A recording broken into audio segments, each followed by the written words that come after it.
எல்லாருக்கும் வணக்கம். இப்போ நம்ம கிராண்ட்மா லைஃப்பில் என்ன செய்ய போகிறோன்னா தேங்காய் சாதம், தேங்காய் பால் சாதம். தேங்காய் பால் எடுத்துகிட்டு அதில் எப்படி செய்கிறது சுவையான்றதை காமிக்கிறேன்.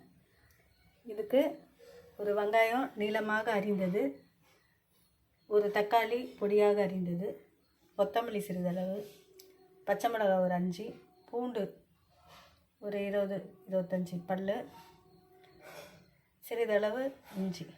இதை பச்சை மிளகாய், இஞ்சி, பூண்டை நம்ம அரைச்சிக்கணும்.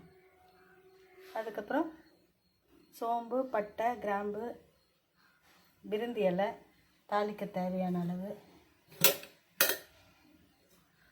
சிறிதளவு தாளிக்க தேவையான அளவு எண்ணெய், உப்பு, தேங்காய் பால் அரைச்சி எடுத்து வச்சுருக்கேன். அது ஒரு 4 டம்ளர், ஒரு ஃபுல் தேங்காவை அரைச்சி வச்சுருக்கேன். அரிசி கழுவி 2 அழாக்கு அரிசி எடுத்துக்கலாம். இப்போ நம்ம முதல்ல இதை அரைச்சிட்டு இதை எப்படி செய்கிறதுன்னு பார்க்கலாம்.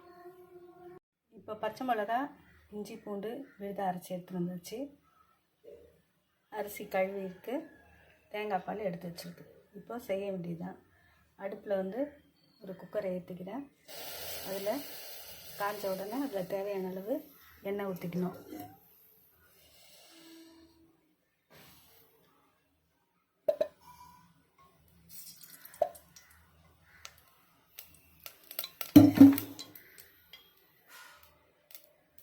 எண்ணெய் ஊற்றி வச்சு, எண்ணெய் ஊற்றின உடனே நம்ம இப்போது பட்டை, கிராம்பு, ஏலக்காய், பிரிந்தி இலை, சோம்பு எல்லாம் சேர்த்துக்கலாம்.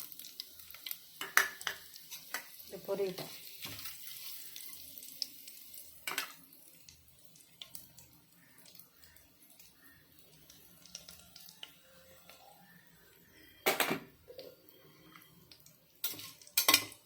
எப்பவுமே இதெல்லாம் கொஞ்சம் நல்லா செவந்தாதான் நல்ல சுவையாக இருக்கும்.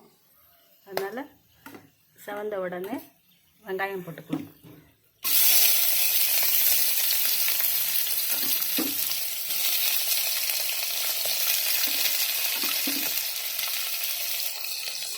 வெங்காயம் வதங்கணும். வெங்காயம் நல்லா வதங்கினோம்னா தக்காளியை சேர்த்துக்கலாம். வெங்காயம் ஓரளவுக்கு வதங்கினா போதும். இப்போ தக்காளி சேர்த்துக்கலாம்.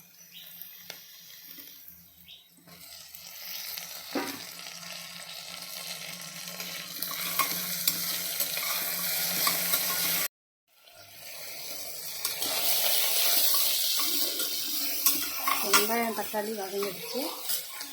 இஞ்சி பூண்டு விழுது போட்டு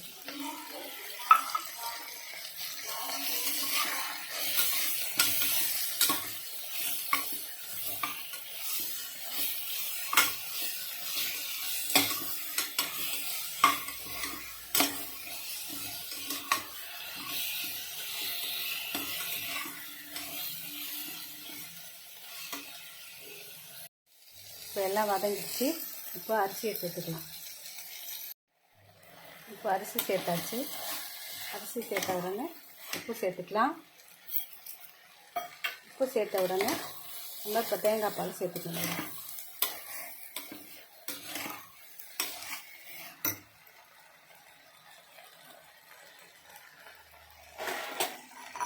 ரெண்டு அழகு அரிசிக்கு 4 அழகு தேங்காய் பால் சேர்க்கலாம். இல்லை 5 அழகு கூட சேர்த்துக்கலாம். இல்லை 2 டம்ளர் எடுக்கிறீங்கன்னா 2 டம்ளர் அரிசிக்கு 5 டம்ளர் தேங்காய் பால் சேர்த்துக்கலாம். இல்லை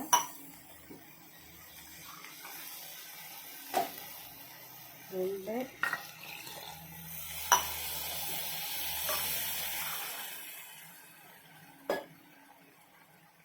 3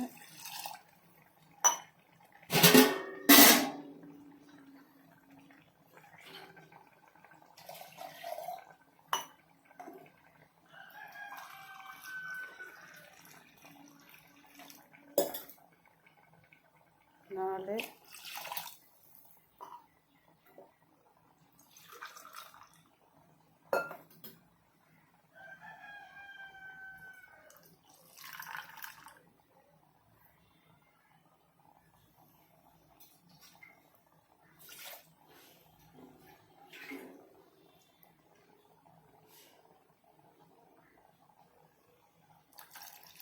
4 டம்ளர் தேங்காய் பால், 1 டம்ளர்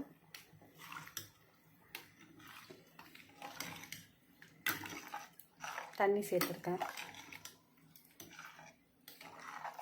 இது நல்லா கொதித்தோடனே மூடி ஒரு 2 விசில் வந்தோடனே இறக்கிடலாம். சுவையான தேங்காய் பால் தயாராக இருக்கும். இது சின்ன குழந்தைங்க விரும்பி சாப்பிடுவாங்க. பிரியாணி டேஸ்ட்டில் இருக்கிறதுனால எல்லாருக்குமே இது பிடிக்கும். நம்ம இன்னும் ரிச்சாக வேணால் முந்திரி பருப்பு வறுத்து போட்டுக்கலாம், கடைசியாக நெய் ஆட் பண்ணிக்கலாம். அது நம்மளுடைய விருப்பத்தை பொறுத்தது தான். அப்படியே வேண்டாம் நெய்லாம் தேவையில்லைன்றவங்க அப்படியே சாப்பிட்லாம். ரொம்ப நல்லாயிருக்கும். ஒரு வாட்டி செஞ்சு பாருங்கள். உங்களுக்கு இந்த வீடியோ பிடிச்சிருந்தா லைக் பண்ணுங்கள், சப்ஸ்கிரைப் பண்ணுங்கள், ஷேர் பண்ணுங்கள். வேகட்டும், வெந்த பிறகு நான் காமிக்கிறேன். இப்போது தேங்காய் பால் சாதம் விசில் வந்துடுச்சு, 2 விசில். அதுக்கப்புறம் கொத்தமல்லி, 2 ஸ்பூன் நெய் சேர்த்து கிளறி இறக்கிடலாம். சுவையான தேங்காய் பால் சாதம் ரெடி.